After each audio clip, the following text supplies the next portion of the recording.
बिस्मिल्लाहिर्रहमानिर्रहीम अस्सलाम वालेकुम। आज की वीडियो हमारी मॉक टेस्ट की इवैल्यूएशन है। बेसिकली इसके अंदर मैं आपको आंसर्स नहीं बताऊंगा कि सही आंसर क्या है गलत आंसर क्या है। इसमें मैं कोशिश ये करूंगा कि आपको ये बता दूं कि इसको अटेम्प्ट किस तरीके से करना था। ठीक है। बाकी जो स्टूडेंट ये वीडियोस देख रहे हैं वो अगर अभी मॉक टेस्ट देना चाह रहे हो बिल्कुल रब्ता कर सकते हैं गिवन नंबर पे। देखें, सबसे पहले तक कंप्लीट द फॉलोइंग सेंटेंस। जब भी आपके पास कंप्लीट द फॉलोइंग सेंटेंस आएगा तो उसका ये मतलब होता है कि एक ब्लैंक के नीचे चार ऑप्शन है, अब आपने पुट करना है। अब आप यहाँ पे देखें, आपको सो, दैट, टू, सच सब सही लग रहा है। अब English is all about sense. जैसे हम उर्दू में बात करते हैं, इंग्लिश में सेंस होता है। सेंस कैसे कि अब देखिए यहाँ पे क्या आना चाहिए, यहाँ आना चाहिए too, T double O too. आप कहेंगे सर सो भी तो आ सकता है। नहीं, सो नहीं आ सकता। अगर तो आप किसी डेंजरस चीज के बारे में बात करते हो या कोई ऐसी चीज जो कि नेगेटिव सेंस देती है आपको, तब आप वहां पे टी डबल ओ टू लगाते हो।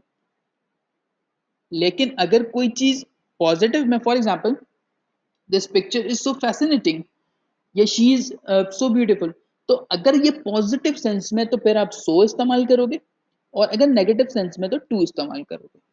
ठीक होगी। तो कंप्लीट द फॉलोइंग सेंटेंस में आपने करना क्या था कि आपने सिर्फ सही ऑप्शन का सेंस बना के पुट करना था इसके अंदर, और इसमें कोई मजीद रॉकेट साइंस नहीं है। ठीक है। उसके बाद आपके पास गिवन है सिनोनिम्स का सेक्शन। सिनोनिम्स के सेक्शन में आपने करना क्या है कि आपने राइट वर्ड को उठा के जिसके अंदर पुट करना है। पहला वाला रीबफ का थोड़ा सा मुश्किल है। ऑब्सेशन की जो ये टर्म है, ये इस वजह से मैंने यहाँ पे रखी क्योंकि ये टर्म सोशल मीडिया पे, फेसबुक पे हर जगह देख रहे होंगे, obsessed about this and that. तो अब देखिए, ऑब्सेशन का मतलब होता है क्रेज। ठीक हो गया। इसी तरह से एंटोनियम्स आप देख लें। एक्रीमोनियस, ये जो स्टूडेंट्स जिन्होंने पढ़ा हुआ उनको पता होगा भाई, इसका मतलब होता है झगड़ालू या फसाद करने वाला। ठीक है। और फोए मतलब होता है एनिमी। अब आप देखें, आपने एंटोनियम यूज करना है ना यहाँ पे। Blunt, bold, gentle. अब देखिए, जेंटल इन दोनों से बिल्कुल डिफरेंट है, तो इसका आंसर हो जाएगा जेंटल। इसी तरह से देखें, फो का मतलब हो जाता है आपका एनिमी, तो एनिमी तो इसका आंसर है ही नहीं। फिर एनिमी का अपोजिट क्या हो जाएगा, फ्रेंड। इसी तरह से आप लोगों को एनालॉजीज करवाई थी, आपको बताया था भाई आपने दो चीजों को देखना है और उसके दरमियान का रिलेशन देखना है। जैसे यहाँ पे टाइगर और कार्निवोर्स है। टाइगर और कार्निवोर्स मतलब कि पहला वाला जो है वो जानवर है, और दूसरी उसकी कैटेगरी है कि वो कहाँ से बिलोंग करता है। देखिए, पहला वाला क्या हो गया, काउ यानी गाय, और एक हर्बीवोर है यानी कि वो घास खाती है। ठीक है। फिर अगले सेक्शन में चलें जी, spotting the error. Spot the error में होता क्या है कि कभी अंडरलाइन हुआ हुआ था, कभी अंडरलाइन नहीं हुआ हुआ था। अब आपने पूरे सेंटेंस पढ़ के देखना है कि यार यहाँ पे क्या ग्रामेटिकल मिस्टेक है। ठीक है। जैसे ई ऑप्शन देखें, यहाँ पे से ई आंसर है। The north American Indians developed advance full year calendars based. अब आप जब बाकी पढ़ेंगे ना तो आपको थोड़ा सा डिफरेंस लगेगा, और स्पॉटिंग द एरर से वही कर सकते हैं जिसकी ग्रामर पे ग्रिप अच्छी हो। ठीक है। या आप जितनी प्रैक्टिस करेंगे उतना बेहतर है आपके लिए। इसी तरह से ये सारे आपके पास स्पॉटिंग द एरर है, जो कि आपने सिर्फ सेंटेंस को पढ़ के और सही ग्रामर के साथ करने थे। आखिरी चीज हमारे पास आ जाती है पैसेज।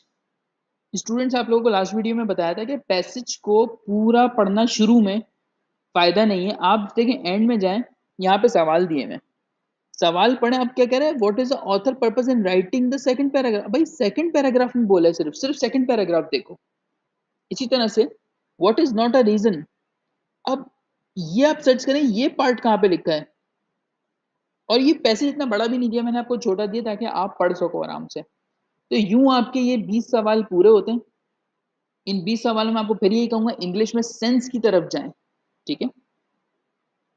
और इसके बाद हमारे पास मैथमेटिक्स का था। अब मैथमेटिक्स का जो मेरे पास अभी तक बच्चों का रिस्पॉन्स है, काफी मिक्स एंड मैच रिस्पॉन्स है। कोई कह रहा है इजी था, कोई कह रहा है डिफिकल्ट था। देखिए, मैंने आपको पहले ही बताया था भाई, परमुटेशन प्रोबेबिलिटी कॉम्बिनेशन से सवाल आएगा लाजमी, तो उसी से सवाल आए। थोड़ा सा वर्क करें। जो वीडियोस मैंने आप लोगों को सेंड की हुई है प्रोबेबिलिटी की, परमुटेशन कॉम्बिनेशन, उसको तो लाजमी सॉल्व करें। ठीक है।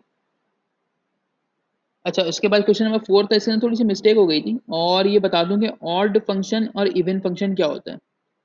देखें, आपके पास जो फंक्शन है ना, F of X is equal to X square, मतलब ये होता है कि बेटा मैं कोई भी वैल्यू इसके अंदर पुट कर रहा हूँ, और मैं फंक्शन को परफॉर्म कर रहा हूँ, लाइक एक्स स्क्वायर में परफॉर्म कर रहा हूँ, तो मेरे पास आंसर है पॉजिटिव। अगर मेरे पास लेट्स सपोज 1 है, -1 है, जब मैं -1 को इस फंक्शन में डालूंगा तो मेरे पास आंसर क्या आएगा? 1 पॉजिटिव।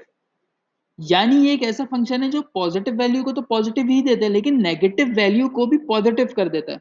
अगर तो कोई चीज नेगेटिव को भी पॉजिटिव कर दे तो वो कहलाती है इवन फंक्शन, और अगर नेगेटिव को नेगेटिव ही कर दे तो वो क्या कहलाएगा आपके पास? Odd function. ठीक है, तो आपने बस इन ऑप्शंस के अंदर से वैल्यूज पुट करनी थी, एक बार +1 एक बार -1, और आपने सिर्फ ये देखना है कि भाई आंसर जो आ रहा है मेरे पास वो प्लस आ रहा है या माइनस, और उसकी बेसिस पे आप कहते हो कि हमारे पास ऑड है या फिर इवन फंक्शन। ठीक है, उसके बाद सवाल था आपका वॉल्यूम ऑफ पैरेललोपाइप का। ये वेक्टर चैप्टर का सवाल है, बहुत आसान सवाल है, आपने कुछ भी नहीं करना, आपने सिर्फ इसको मैट्रिक्स के अंदर पुट करना था इन सब वैल्यूज को, और सिर्फ इसका डिटर्मिनेंट निकालना है। उसी तरह से सवाल आया हुआ भाई स्लोप का सवाल है। अब स्लोप क्या है आपके पास? m1.m2 is equal to -1। ये मेरी वीडियो के अंदर अच्छा सा कवर है, एक आपको गिवन है, दूसरा निकालना है, इसमें कोई इतनी रॉकेट साइंस नहीं है। इसी तरह से बाकी भी आसान सवाल है। इंटीग्रेशन तो देखें आप यहाँ से भी इसको प्रिडिक्ट कर सकते थे इसका आंसर, यहाँ पे कॉस्ट मेंशन है तो ये इस तरह से कुछ इसका आंसर बन सकता था। ठीक है, अच्छा मजीद ये कुछ सवाल इसके अंदर दिए हैं, और डिफिकल्टी लेवल मुझे नहीं लगता कि इसके अंदर इतना था। अब ये देखें 18 देखें, करना क्या, सिर्फ डिटर्मिनेंट तो निकालना है, आपसे उसने कुछ और नहीं मांगा। उसके बाद which of the following circle passes through the origin, circle की इक्वेशन उठाएं, उसमें 0 0 पुट कर दे, आंसर आ जाएगा। उसके अलावा फिर क्या पूछ रहे हैं कि एलिप्स का मेजर एक्सिस कौन सा, देखें आप x/a और y/b से देखें, 16 वाला आपके पास क्या हो जाएगा? इसका मेजर एक्सिस हो जाएगा। तो मैथ्स के लिए जो सवाल मैंने दिए हैं इनको देख लें, इसके अलावा और एक दो मैंने जो मॉक टेस्ट आप लोगों को भेजे हैं बेटा उसको सॉल्व कर लीजिएगा, तो प्रॉब्लम नहीं होगी आपको फिर। ठीक है, केमिस्ट्री आ जाएगी, केमिस्ट्री भी कोई इतना डिफिकल्ट नहीं है यहाँ पे। ठीक है, एक्वारीजिया सेकेंड ईयर केमिस्ट्री से उठाया है, ये HNO3 और HCl का मिक्सचर होता है। इसी तरह से फिर तीसरे सवाल में होमोलॉगस सीरीज का पूछ लिया कि अल्कीन की क्या होती है। इसका आसान सा तरीका है, CnH2n+2 अल्केन होता है, अल्कीन CnH2n, और अल्काइन होता है CnH2n-2। उसके बाद एक बड़ा आसान सा सवाल दिया था कि भाई एक कैलोरी कितने जूल के बराबर होता है, तो ये भाई 4.2 होता है, लेकिन 4.184 भी एक्सेप्टेबल है आंसर इसका। आइसोटोप्स आपने फिजिक्स में भी पढ़े, केमिस्ट्री में भी पढ़े। आइसोटोप्स का क्या मतलब होता है कि जिनके मासेस डिफरेंट होते हैं due to number of neutrons. ठीक है, volume occupied by 1.4 gram of N2, volume और आपके पास मास का जो रिलेशन है वो ये है कि एक मोल में 22.4 डेसीमीटर क्यूब होता है वॉल्यूम। बस अब आप ये देखेंगे कितने मोल प्रेजेंट है और वो आपके पास आ जाएगा, इसका वॉल्यूम आ जाएगा। उसके बाद सिंपल केजी से कन्वर्जन दी हुई है, पाउंड की, बहुत आसान है। यहाँ पे एक टर्म यूज की इंट्रिंसिक प्रॉपर्टी, इंट्रिंसिक देखें इसका मतलब होता है इंडिपेंडेंट, बस इंडिपेंडेंट से याद रखें, इसका पहला ऑप्शन हो जाएगा। फिर डेंसिटी निकालनी है, कोई मसला नहीं है, डेंसिटी का फॉर्मूला क्या है? Mass upon volume. Methyl alcohol जो है हमारे पास एक डीनेचरिंग इथाइल अल्कोहल होता है, जितने भी ट्रांजिशन एलिमेंट है तकरीबन सिमिलर ही फिजिकल केमिकल प्रॉपर्टीज अपनी शो कर रहे होते हैं। Na2Cr2O7, इसको कैसे सॉल्व करते हैं? सबकी आपने वैलेंसी लिखनी होती है, Na की +1 है, Cr की निकालनी है तो उसको x कर देंगे, ऑक्सीजन की -2 होती है, आपने इस तरह से लिख दिया। फिर आपने देखा भाई कितने कितने प्रेजेंट है, Na 2 हैं, Cr भी 2 हैं, और ये 7 है, बस इसको इक्वल टू 0 करके सॉल्व कर लें, आंसर आ जाएगा आपके पास। ठीक है, ये भी वीडियो में कवर है। पहला ऑर्गेनिक कंपाउंड वोलर ने बनाया था यूरिया। एक डबल बॉन्ड के अंदर एक सिग्मा एक पाई बॉन्ड होता है। कार्बन चेन की जो प्रॉपर्टी है वो कैटिनेशन होती है, यानी अपने ही आप से वो आगे बॉन्ड कर रहा होता है। इसमें आप गिन लीजिएगा भाई कितना सिग्मा बॉन्ड है, ये मतलब बहुत प्राइमरी सवाल है, इसी वजह से कोई इसको टाइम नहीं। ये देखें अगेन अगर कन्वर्जन दी हुई है आपको, और कुछ भी नहीं है इसमें।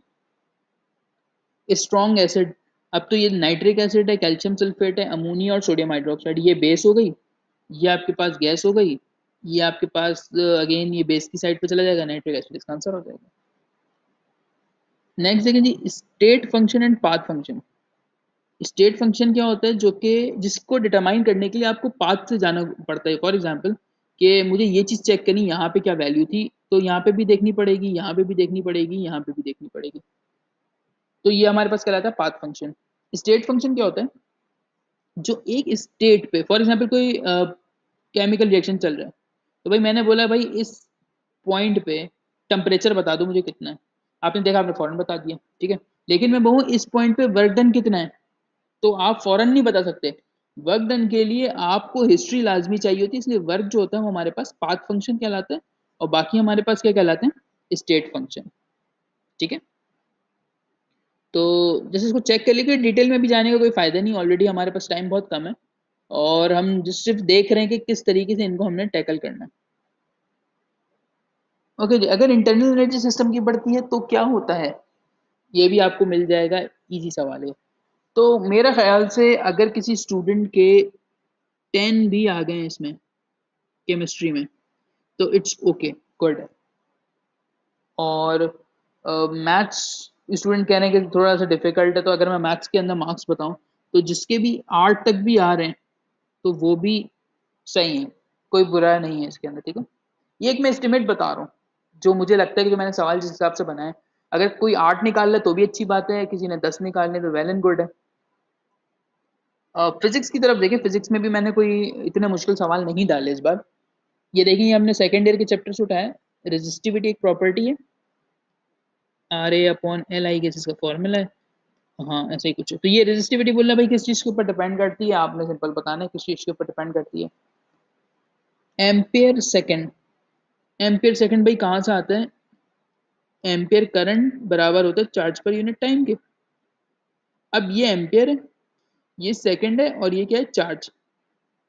इसको इससे मल्टीप्लाई कर दो तो ये बन जाता है एम्पियर सेकंड, किसके बराबर हो गया, चार्ज। ओके, आगे चलें 3 पे। The magnitude of dot and cross product of two vector is 10, यानी कि वेक्टर कह रहा है कि ए क्रॉस बी और ए डॉट बी आपके पास आ रहा है सेम, ये कह रहा है ये बात, ये आ रहा है सेम। भाई ये कब सेम होगा, जब आपके पास एंगल क्या होगा, 45 डिग्री होगा, क्योंकि कॉस और साइन जो है 45 डिग्री पे सेम वैल्यू देते हैं। A asterisk B is equal to minus B asterisk कब होगा, जब साइन की वैल्यू क्या होगी, -180 डिग्री होगी। ओके जी, इसी तरीके से अब बाकी तो सारी आसान सवाल थे इसके अंदर। यहाँ देखें, जब भी बेटा वेव की कोई भी बात करेगा, वेव्स की या फ्रीक्वेंसी की, एक ही फॉर्मूला है, v is equal to F lambda, बस इससे बाहर आपने नहीं जाना। 9 देखें, टाइडल एनर्जी, देखें टाइड कहते हैं लहरों को, ये इंग्लिश में भी काम आएगा, टाइडल एनर्जी लहरों को कहते हैं। जब मून आपकी एनर्जी एक्सर्ट करता है पानी के ऊपर, तो तब जाके टाइडल एनर्जी। तो आपने सुना होगा कि 14वीं के जो चांद होता है उस टाइम पे समुद्र बहुत चढ़ा हुआ, तो क्यों होता है, क्योंकि मून अपनी फुल पावर के अंदर होता है उस टाइम पे। ये थोड़ा सा गलत हो गया मेरे ख्याल से आंसर की में, कॉन्वेक्स लेंस की जो होती है ना वो पॉजिटिव होती है, तो जिनका ये गलत है वो एक नंबर ऐड कर लें अपने पास, ठीक है। Okay, first law of thermodynamics जो है वो law of conservation of energy है, ये हो सकता है ये भी गलत हुआ हुआ है, तो इसमें भी आप +1 कर लें अगर तो किसी का गलत है तो। अच्छा, एंट्रोपी तो ओवरऑल देखें, 16 देखें, एंट्रोपी ओवरऑल अगर आप बात करें या तो बढ़ती है या रिमेन सेम रहती है, लेकिन कार्नोट इंजन में ये रिमेन सेम रहेगी, वैसे एंट्रोपी जो हमेशा बढ़ेगी वो, ठीक। अच्छा जी, आगे अब किसी भी टर्म से पहले अगर आइसो लिखा हो तो उसका मतलब होता है सेम, तो आइसोथर्मल का मतलब क्या होगा कि टेम्परेचर क्या होगा, कांस्टेंट होगा, और फिर ये अपने डायमेंशन निकालनी थी, सिंपल। लास्ट है जी जीके या आईक्यू, आईक्यू के भी सवाल आते इसलिए मैंने एक दो सवाल इसमें डाल दिए थे। अब fifth consonant occur after 4 vowel, बड़ा ही आसान सवाल है भाई, ए ई आई ओ यू, 1 2 3 4। अब पांचवा कॉन्सोनेंट जो चौथे वॉवेल के बाद आता है आपने वो बताना, दैट इज टी। चेक कर लीजिएगा, कुछ सवाल रिपीट किए मैं, LAC, ये अभी इंडिया और चाइना का जो हमारा फसाद चल रहा है वो। इसके बाद यूनाइटेड नेशंस के जो करंट सेक्रेटरी हैं वो आपके एंटोनियो गुटेरेस हैं। इसके अलावा चाइना जो है आबादी में सबसे ज़्यादा है, लियाकत अली खान और बेनज़ीर भुट्टो दोनों को एक ही जगह पर शहीद किया गया था। D8 डेवलपिंग नेशंस की बनी हुई है। अब इसमें कॉमन सेंस की बात ये भी है, कोई भी ऑर्गेनाइजेशन बनेगी तो वो ज़ाहिर डेवलपिंग स्टेट्स की बनेगी ना, ज़रूरत तो उन्हीं को होती है, डेवलप्ड स्टेट तो बन गई, अब उन्हें क्या ज़रूरत है कोई ऑर्गेनाइजेशन वगैरह बनाने की। सियाचिन ग्लेशियर हैं जी हिमालय में। नेटो तस्करा हुआ था आपके साथ, नेटो हमारा मिलिट्री अलाइंस है ये। टका जो है बेसिकली बांग्लादेश के अंदर इस्तेमाल होता है। अफ्रीका में जो कंट्रीज है वो 50+ हैं। इंडिया में किंग कोबरा और पीकॉक जो हैं वहाँ पे वर्शिप भी किए जाते हैं और उनका नेशनल सिंबल भी है। चाइना का जो नेशनल स्पोर्ट है वो टेबल टेनिस है। 1948 के अंदर स्टेट बैंक बना। 15 जो क्वेश्चन है इसके अंदर थोड़ी सी चेंजिंग कर लीजिएगा। अगर तो खाली पूछे कि ह्यूमन बॉडी में कितनी बोन्स होती हैं, भाई वो तो 206 है, लेकिन at the time of birth जो होती है ना वो 300 होती हैं। सही है। स्मॉलेस्ट बोन आपकी एयर की होती है, लार्जेस्ट पोर्ट आपके पास शंघाई है। आप सबको पता है भाई एमएम आलम ने जो है वो इंडिया के जहाज गिराए थे विद इन मिनट, तो ये एमएम आलम हो गए और इसका भी आंसर ए है। ठीक है, उसके बाद ये आपको यूनाइटेड नेशंस ऑर्गेनाइजेशन एसएचएससी कुछ भी नहीं है, यूनेस्को। अब इन दो में से कोई एक आंसर था इसका। अब आप गूगल कर लेंगे भाई ये जो लिखा हुआ सस्टेनेबल डेवलपमेंट, ये डायलॉग और इरेडिकेशन पॉवर्टी का काम यूनाइटेड नेशंस ऑर्गेनाइजेशन को होता है। ठीक है, बायोलॉजी में पढ़ाता नहीं, लेकिन बायोलॉजी के आंसर की मैंने आपके साथ शेयर की भी है। तो इस तरह का टेस्ट था। और अगर किसी स्टूडेंट के मार्क्स आ रहे हैं 45 से लेके 50, तो भी बहुत सही मार्क्स हैं वो, क्योंकि इसमें एक दो सेक्शंस मुश्किल हैं, सवालात मुश्किल हैं। और अगर अभी किसी के 50 तक आ गए हैं या 50+ मार्क्स है, तो फिर तो आपको टेंशन लेने की जरूरत नहीं है, आपका कवर हो जाएगा। ठीक है, वीडियो आपको मिल जाएगी आज, और थोड़ी देर में आपको ये वीडियो मिल जाएगी। अब आप ये करें कि मुझे एक पेपर पे अपने सेक्शन वाइज मार्क्स लिख के और टोटल मार्क्स लिख के मुझे भेजें, ताकि फिर मैं आपको आगे बताऊं कि हमें चीज़ों को किस तरीके से लेकर चलना है in remaining days. Thank you very much, अपना बहुत ख्याल रखिएगा। अल्लाह हाफ़िज़।